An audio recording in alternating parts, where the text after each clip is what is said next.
بسم اللہ الرحمن الرحیم۔ قرآن مجید کا پیغام عمل، چھٹا پارہ۔ اپنی زبان کو بری باتوں سے آلودہ مت کرو، کھلا اور چھپا سب اللہ کی نظر میں ہے۔ دوسروں کی برائی سے درگزر کرو، اللہ پر ایمان رکھو اور اللہ کے سب رسولوں پر ایمان رکھو۔ اس کی گنجائش نہیں ہے کہ کسی پر ایمان رکھو اور کسی پر ایمان نہ رکھو۔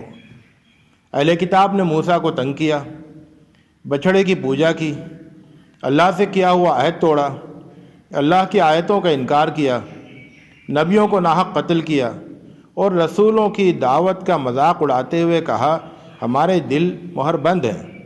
ان کے جرائم کی فہرست بہت طویل ہے، تم ان کے راستے پر مت چلنا۔ اہل کتاب کو بتاؤ کہ وہ مرنے سے پہلے پہلے اللہ کے رسول پر ایمان لے آئیں، اس کے بغیر ان کی نجات ممکن نہیں ہے۔ ظلم مت کرو، اللہ کے راستے سے مت روکو، سود مت کھاؤ، لوگوں کا مال ناجائز طریقے سے مت ہڑپ کرو، یہ سب بہت سنگین جرائم ہیں۔ راسخین فی العلم کا شیوہ اپناؤ، اللہ نے جو کتاب اب نازل کی ہے اور جو پہلے نازل کی تھی سب پر ایمان لاؤ۔ نماز قائم کرو، زکوٰۃ دو اور اللہ اور آخرت کے دن پر ایمان رکھو۔ دین میں غلو مت کرو، اللہ کی طرف کوئی غلط بات منسوب نہ کرو، مسیح کو اللہ کا رسول مانو، شرک سے دور رہو۔ اللہ کو چھوڑ کر جن کی تم عبادت کرتے ہو وہ کبھی اللہ کی بندگی کو عار نہیں سمجھ سکتے۔ تکبر نہ کرو، ایمان اور عمل صالح کی روش اختیار کرو۔ تمہارے رب کی طرف سے روشن کتاب اور راہ دکھانے والی روشنی آ گئی ہے، اس کی قدر کرو، اللہ پر ایمان لاؤ اور اس کی رسی کو مضبوطی سے تھامے رہو۔ عہد و پیمان کی پوری پابندی کرو، اللہ نے جن چیزوں کو حرام کیا ہے انہیں حلال نہ کرو۔ کسی دشمن گروہ کی دشمنی تمہیں اس پر آمادہ نہ کرے کہ تم بھی ان کے ساتھ زیادتیاں کرنے لگو، خواہ وہ مسجد حرام سے روک دینے جیسی بہت بڑی زیادتی کیوں نہ ہو۔ نیکی اور خدا ترسی کے کاموں میں ایک دوسرے کا ساتھ دو، گناہ اور زیادتی کے کاموں میں تعاون نہ کرو، اللہ کی ناراضگی سے بچتے رہو۔ اللہ نے دین مکمل کر دیا ہے، اپنی نعمت تمام کر دی ہے اور دین اسلام کو تمہارے لیے پسند کر لیا ہے۔ اس دین کی قدر کرو، اسے حرز جاں بنا لو۔ تمہارے لیے ساری پاک چیزیں حلال کر دی گئی ہیں، اس لیے جو چیزیں حرام کی گئی ہیں ان سے دور رہو۔ تمہارے لیے پاکیزہ بیویاں حلال کی گئی ہیں، اس لیے بدکاری کے راستے تلاش مت کرو۔ نماز کے لیے وضو کا اہتمام کرو، پانی میسر نہ ہو یا بیماری یا سفر کی حالت ہو تو تیمم کر لو۔ اپنی پاکیزگی کے لیے فکر مند رہو، اللہ کی نعمتوں کو یاد کرو، اس کے عہد کا پاس و لحاظ کرو اور اس کی ناراضگی سے بچنے کی فکر کرتے رہو۔ خدا واسطے انصاف کے علمبردار اور خدا واسطے انصاف کے گواہ بنو۔ کسی دشمن گروہ کی دشمنی تمہیں اس پر آمادہ نہ کرے کہ انصاف سے پھر جاؤ، عدل کرو اور خدا ترس بنو۔ نماز قائم کرو، زکوٰۃ دو، رسولوں کو مانو اور ان کی مدد کرو اور اللہ کو اچھا قرض دیتے رہو۔ ایسا کرو گے تو اللہ کو اپنے ساتھ پاؤ گے۔ جب تک اللہ کا خوف دل میں نہیں بسے گا تم ساری دنیا سے ڈرتے رہو گے اور کوئی بڑا اقدام نہیں کر سکو گے۔ اپنے دل میں اللہ کا خوف اور اللہ پر بھروسہ پیدا کرو۔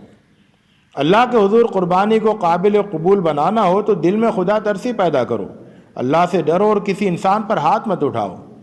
کسی ایک بھی انسان کو ناحق قتل کرنا بہت سنگین جرم ہے اور کسی ایک بھی انسان کی جان بچانا پوری انسانیت کے ساتھ بھلائی ہے۔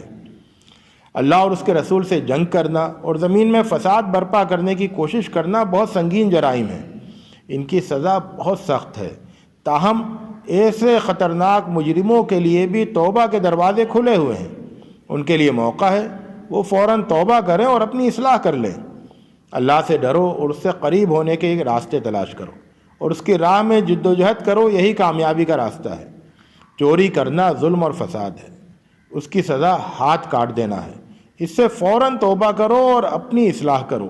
اللہ کے نازل کیے ہوئے قانون کے مطابق فیصلہ نہ کرنا اللہ کی نافرمانی ہے، ظلم ہے اور کفر ہے۔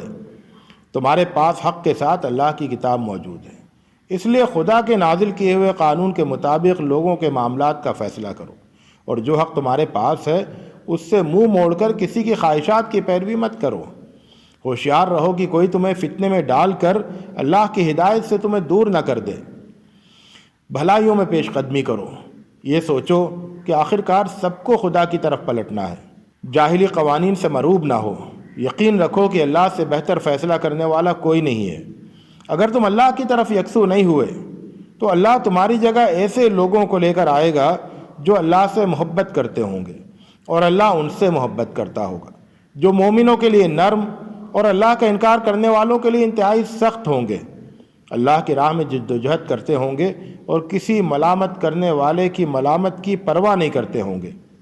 تم اللہ کو دوست بناؤ، اس کے رسول کو اور ایمان والوں کو دوست بناؤ جو نماز قائم کرتے ہیں اور زکوٰۃ دیتے ہیں، اس حال میں کہ ان کے دل اللہ کے آگے جھکے ہوئے ہوتے ہیں۔ اگر تم عزت و کامرانی چاہتے ہو تو اللہ، اس کے رسول اور ایمان والوں کو دوست بناؤ۔ جو لوگ تمہارے دین کو مذاق اور تفریح کا سامان بناتے ہیں ان سے دور رہو، ایمان لاؤ اور خدا ترسی کی روش اختیار کرو اور اللہ کی کتاب کو قائم کرو۔ دنیا میں اللہ کی نعمتیں اوپر سے بھی برسیں گی اور نیچے سے بھی ابلیں گی، اور آخرت میں آسائشوں بھری جنت میں داخل کیے جاؤ گے۔ یاد رکھو، جب تک تم اللہ کی کتاب کو قائم نہیں کرو گے تمہاری کوئی بنیاد نہیں رہے گی۔ اللہ پر ایمان رکھو، آخرت پر ایمان رکھو اور نیک عمل کرو، تم ہر خوف اور ہر رنج سے محفوظ رہو گے۔ اہل کتاب نے دین میں غلو کیا اور مسیح کو خدا قرار دے دیا۔ تم ایسے غلو سے بہت دور رہو، شرک سے باز رہو۔ جو اللہ کے ساتھ شرک کرے گا جنت اس پر حرام ہو جائے گی اور دوزخ اس کا ٹھکانہ ہوگی۔ ابھی بھی موقع ہے، تم فوراً توبہ اور استغفار کرو۔ ان لوگوں کی طرح نہ ہو جاؤ جو اللہ کی نافرمانی کرتے ہیں، زیادتیاں کرتے ہیں، جو بھی برائی کرتے ہیں اس سے ایک دوسرے کو روکتے نہیں ہیں، اللہ کے ساتھ کفر کرنے والوں کو اپنا دوست بناتے ہیں اور ایمان والوں سے دشمنی رکھتے ہیں۔ ایسے لوگوں کے لیے کبھی ختم نہیں ہونے والا عذاب ہے۔ وآخر دعوانا ان الحمد للہ رب العالمین۔